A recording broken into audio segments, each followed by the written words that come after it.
it gives me no pleasure, though I'm happy to do it. Uh,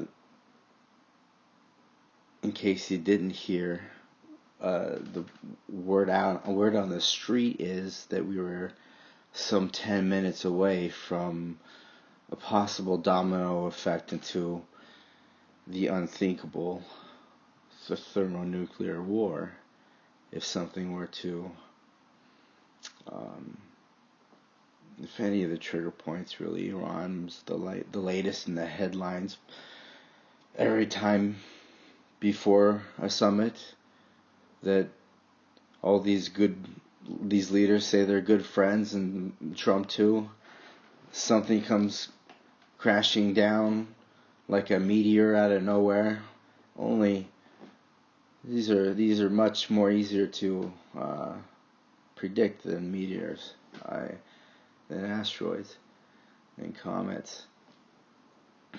You can predict that some real BS policy is gonna come out, and in this case maybe it came out a little too early, but it was that, well, that U.S. nuclear command is now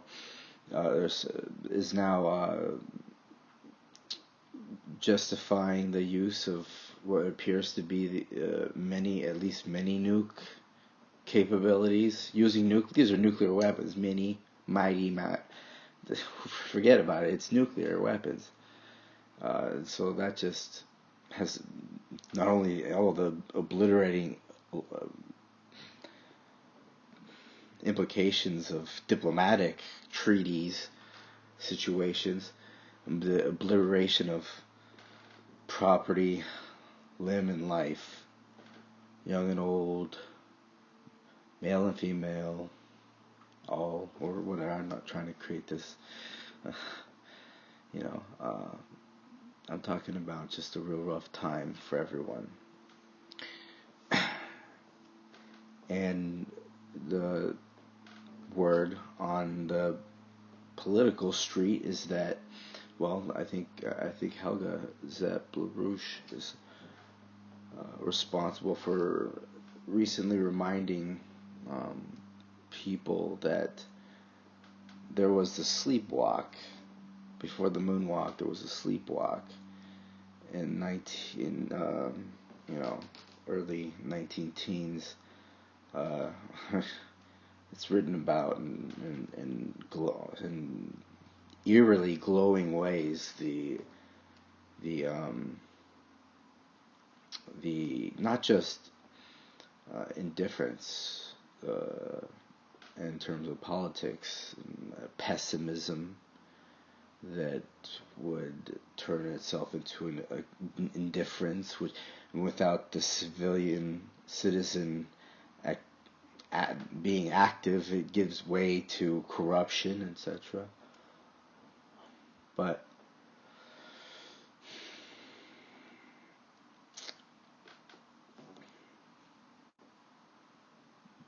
that's pessimism for you. That's pessimism is again, it's a negation. It's sort of as a word, it's a negation. Which means it's not a real thing. It's a not thing, a nothing, a not thing. The real world, real corresponding to reality. The word corresponding to reality in a situation is optimism. You know, pessimism is something with which optimism deals and dominates over it when the stars line up, when the human being rises to the occasion.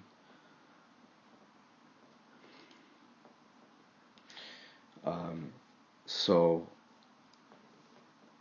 I'm not sure. I guess so. I'd like to. It would be hard to believe that 150 people is the story behind that. Oh, it's unproportional. I think that the president is a lot more aware than people, even the average person is, especially average. I mean, he gets these reports. He knows what's going on. He knows the incidental, intentional arms race in weapons development, advanced capabilities, and you might say asymmetric at this point, asymmetric warfare, anything that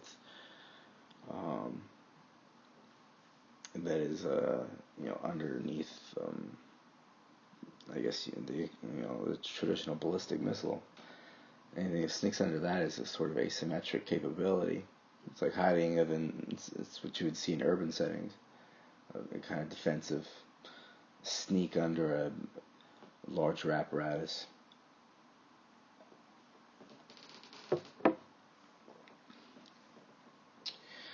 So, the president knows that this could very well have been a domino, an Archduke Ferdinand, the the Serbian, the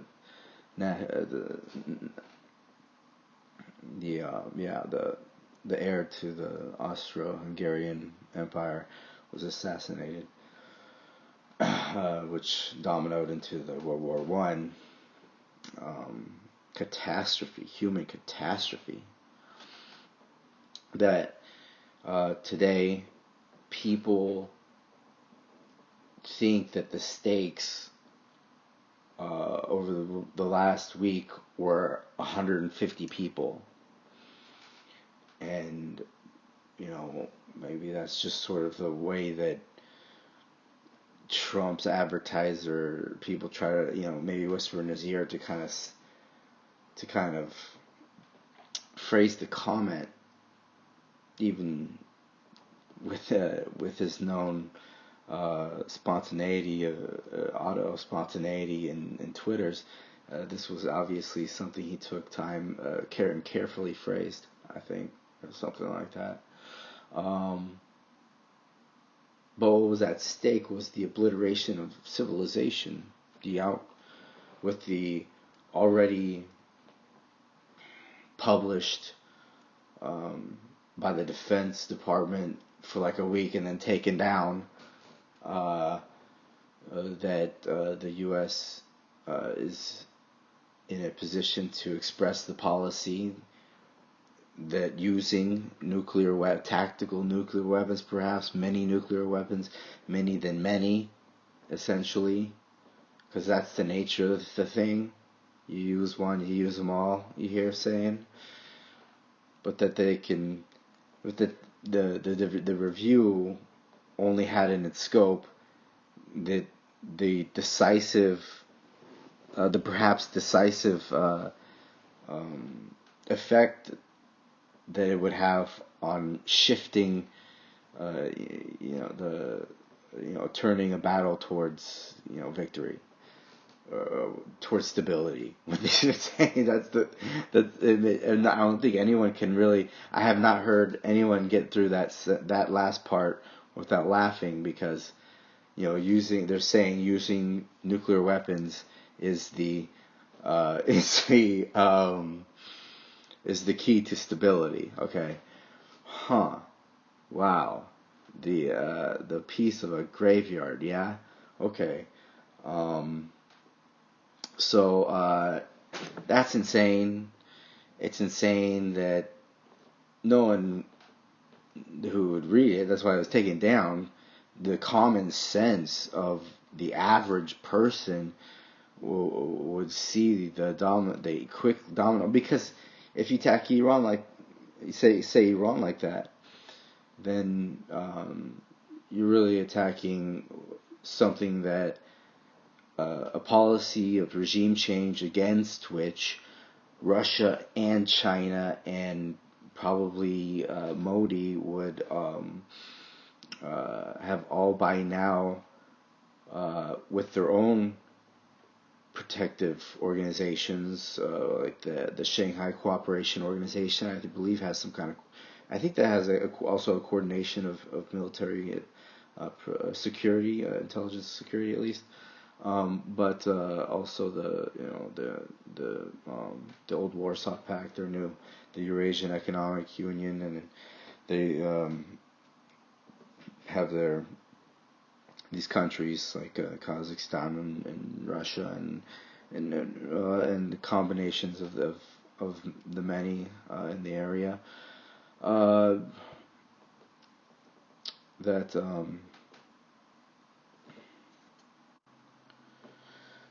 but that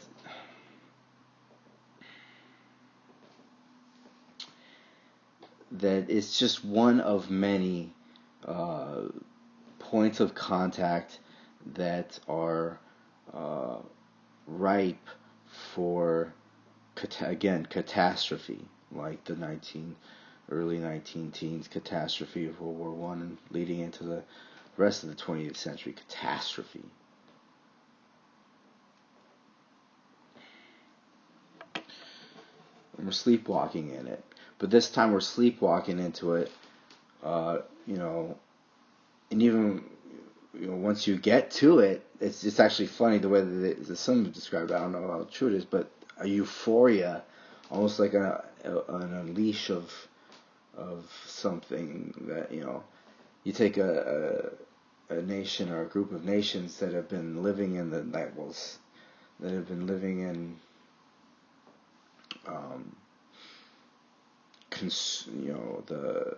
the material greed life, and that doesn't satisfy them, and the opportunity shrinks more and more for the bottom, for the rest as well. That this kind of anything new war, okay, maybe this is the just a mission at least to life. I think that's something that happened in World War One. I think that they talk about that, but they did sleepwalk into it, not knowing the danger of what would be the nightmare of trench warfare and the machine gun mowing down human beings and mustard gas and just modern weaponry from the so it was a rude awakening. We can't afford a rude awakening today.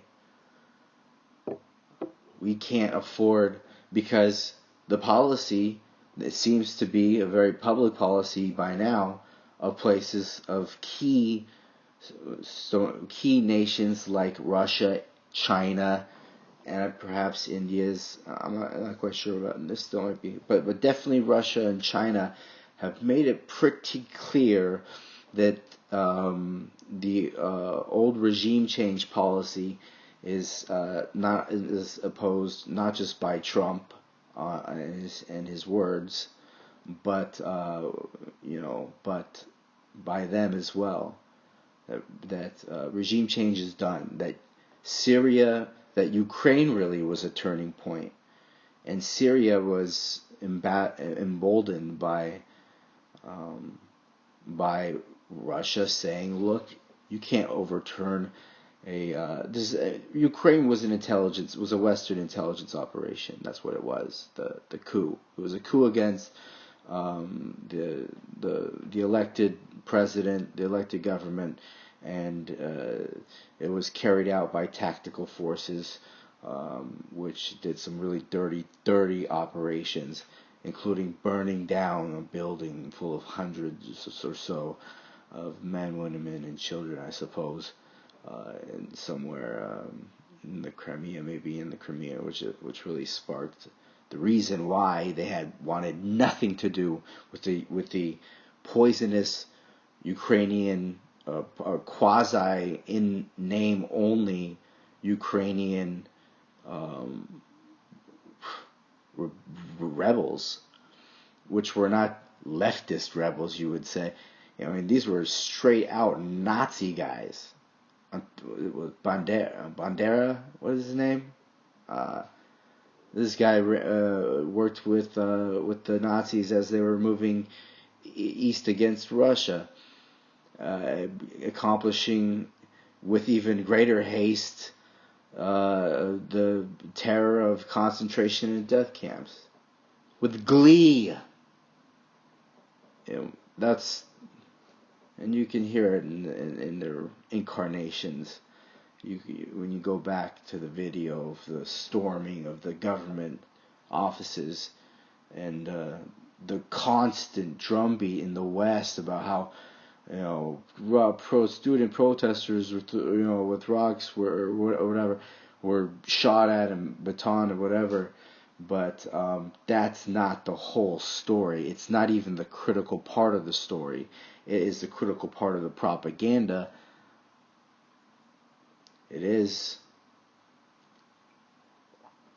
A lot of these things are connected to today, but the point is being made that there are these flashpoints, trigger points dealing with the Ukraine can go out of but the point was that Russia and China has made it clear that the regime change policy stopped there, and they reversed it in Syria, which made Hillary Clinton's candidacy absolutely intolerable because of its no-fly zone confrontation that it would have that it would directly confront and challenge the nuclear forces, the nuclear-tipped Russian arsenal. I mean, it would shoot down, it would target planes, and once you start shooting down planes, you can't stop that sort of thing. So don't do it. So that shit was untenable, and Donald Trump said that he wanted a good relationship. He's always said he's wanted one. He's never gone back against that. And that's the exact policy we should have. Is we want a good relationship with Russia, China, India, and the rest will tag along, and not just tag along, but fill their own oats in attempting to reproduce something like what South Africa is known for as being a full set economy. Something that grows enough food to exist on its own. That can export and to specialize in be the leaders of the certain industries, but also have a dependable domestic generic manufacturing, which is supposed to be, if we do this NASA thing right, worldwide, your average factory will eventually, sooner or later, hopefully sooner, feel down the trickle effects of understanding new principles and how they work, outer space, inner space, and how these ideas, these principles, can be communicated to others, such that they even become accessible to very practical others, carpenters, really machine toolists at first, that can see a principle and can find the leverage in which it exists, wherein it exists, so that we can pull that lever, we can set it up right, and we can decrease the amount of calories put into a process while increasing the output, thereby freeing mankind to be able to invest more in the resources of the human mind. The so-called displaced labor would be given new vitality to find new promises of new adventure in their life, from education, but also jumping into other fields related, and so there's no fear of losing the routine of your 50-year of your suspected. Nothing's supposed to change, and you just time it, you time in, you time out. But that we're talking about a whole new way of looking at economy from the standpoint of, LaRouche's fourth law, that science is a universal but individual. The individual can discover the universal, and that as a society we share and communicate these principles such that they come down true what should have been Reagan's true trickle down, right, economics, which was you trickle down ideas such that they not just fake paper money is supposed to trickle down from rich cats, but that you invest in the most expensive but most high-tech frontier technologies, and that they trickle down in a powerful, penetrating way, and it penetrates into our daily life. It reduces the amount of human physical calorie input into the physical economy, while we can more manage and work with and tweak and make better, and until the next revolution just totally makes us make a whole new machine. But that managerial, that the human being will assume, that the average and common citizen will assume the true destiny of a citizen, which is the citizen scientist, the citizen philosopher, like the philosopher king, and from which group will emerge this philosopher king, who can, in the best of all possible worlds, might, in the most mature world, maybe not too far from now, that the best of them, for the philosopher king, might be barely even distinguishable from, say, the least.